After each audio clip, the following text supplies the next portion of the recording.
Taylor's good. Oh, you were asking earlier for the update on Wings. Wings got married.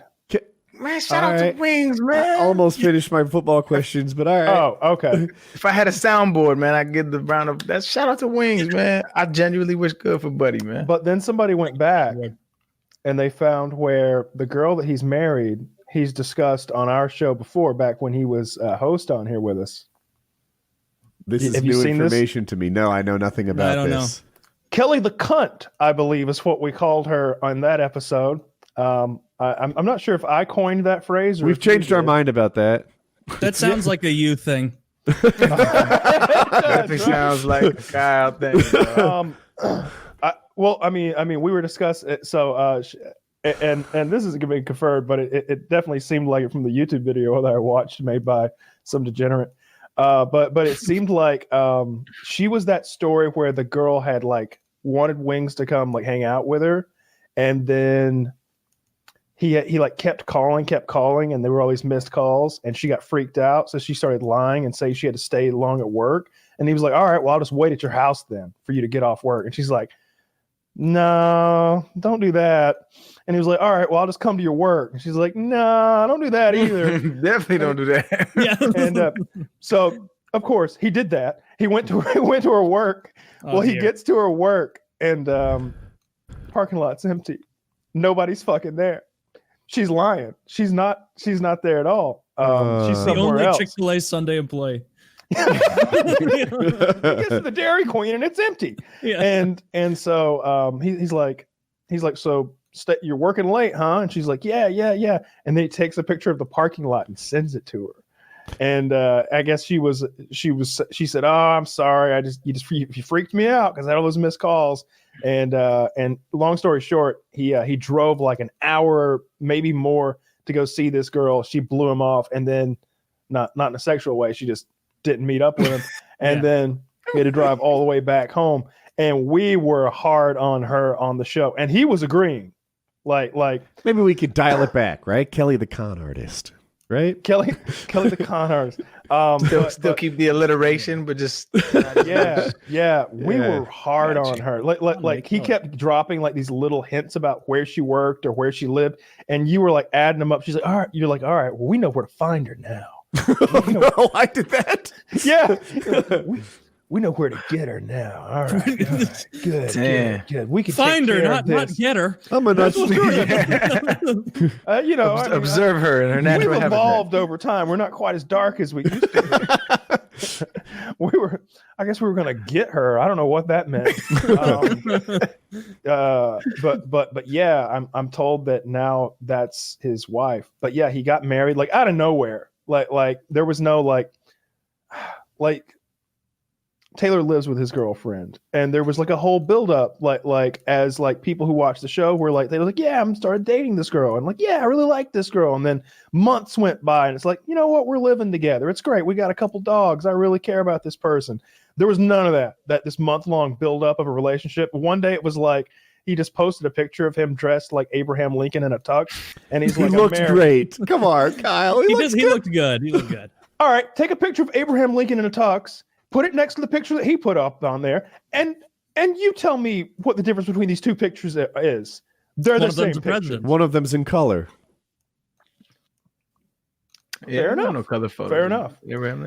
No, he's got the top. He's got a top hat and tuxedo. He literally. The important thing is he's happily married, man, and we can all give him props for that. We can all agree that is probably a net benefit for his life. Yes, I like the way you put that. That is a definite net benefit for Wings. So I'm happy for him. Facts. Even if your Lincoln comparison is apt, even if it's a very good comparison. Was Lincoln happily married?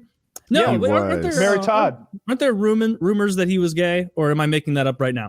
No, you're thinking there are rumors that he's gay, and it stems from the fact that men used to share beds back then in a non-gay way. Because I guess beds and furnishing. There weren't a lot of beds to go the fuck around. Yeah, is that where that pioneer from? Because that's ridiculous. Of course, he had to share beds. There were dirty bugs on the ground, and the bed they didn't have a lot of beds. I just don't think people had big houses with guest rooms or it wasn't the same world. I like how he was like 6'7" and he still rocked the top hat. That is alpha. That is high T. Not only are you towering over all of the 5'9" average guys, 5'8" at that time, because you're like getting grub protein.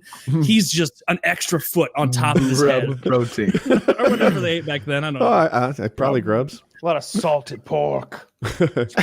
Salted pork. Every time I watch that extended version clip from Lord of the Rings where Gimli accosts Merry and Pippin for eating the salted pork. I'm going to have feasting. I'm smoking. It always salted pork is particularly good. Yeah, exactly. Salted pork. You gotta check that one out. His fucking crazy eyes because he's got his prosthetic stuff on. Yeah, that always makes me watching that scene. I'm like, man, I've never had salt pork, but damn, the way Gimli's just fiending over it. Yeah. It makes me want some salt pork. So I watched Townsend and Sons, learned how to make salt pork. Turns out I'll enjoy him making it. It doesn't seem very practical. No, you don't want salted pork. You don't just salt all pork. Pork is salted, isn't it? I mean, I think that the only part of the preparation is salt. Well, but that's for preservation. So what they do is they take the pork, they pack it. They like take a jar and they pack it in there and then surround the entire thing with salt, like to the brim, and then seal it up. And so when you take it out, it's not like, oh man, it's got a nice, like the way you'd put kosher salt on a steak like that. It's like, no, you have to soak this thing for hours or it is unedible, like to get some of the salt out. Like if you eat that, you'll be fucked. So what's the point of putting the salt in if you're going to soak it to get the salt out? Then the pork can last in that jar for a very long time. So it's like it's an age or a way to preserve it, not a way to like. Yeah, it dehydrates it. They couldn't stick it in the freezer back in the day. No, they couldn't. It was either pickling or salting things. I've heard of pickling. Yeah, that's just vinegar and salt water. You can pickle anything. And pickles have really survived the test of time a lot better than salt pork. In the South, there's some disgusting pickled shit for sale at gas stations. What? Eggs, for example. I mean, those aren't that great. They're not like that gross. Not bad. Pickled pig's feet. You can't really do anything to an egg, right? Pickled pig's feet comes in a... Yeah, that's a thing. That's a cultural thing, though. Not everybody eats those. Eggs? Pickled feet? Pickled pig feet. Yeah, I've heard of that. They're in a really gross jar when you check out. Yeah, no, I'm scared. Yeah, they color the vinegar pink. Yes, that's the stuff. Is it pig's feet that's in there? They put everything in there. Pig's feet, eggs. It's not the sort of thing I like to eat. I mostly like pickles to be pickled. It's like you just like whatever is being pickled. If you like, it takes, you have to like vinegar and then you have to like whatever's in there. Oh, what's this? What's this? What's pickled okra going to taste like? Well, it's going to taste like okra with vinegar. Oh, what's a pickle going to taste like? A cucumber with vinegar. What's a pickled egg going to taste like? A fucking egg with vinegar. Stop asking, idiot. Like that. You can add like spices in there to get like spicy pickled.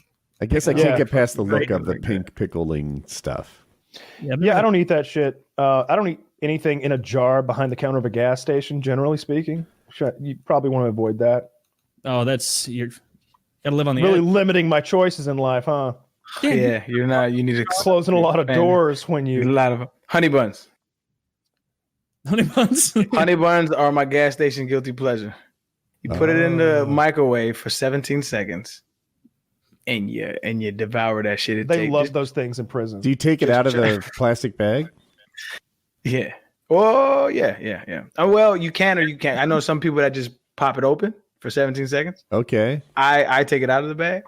But if you haven't had a honey bun warmed up, a glazed honey bun warmed up from the gas station, just try it once. If you don't like it, the worst thing you're going to do is not like it. Did you? That shit. 17 seconds on your own? That's just, no, it was like a passed down tradition or whatever. It was just like, I guess it's folklore at this point, but 17 seconds is just, it feels perfect. You want. Yeah, it feels perfect. 16 and 18. No. Right. 18 might you might burn it. I don't know. Honey buns were a pretty big commodity in prison. People like those a lot. You can only buy so many per week. So there were some guys in there that were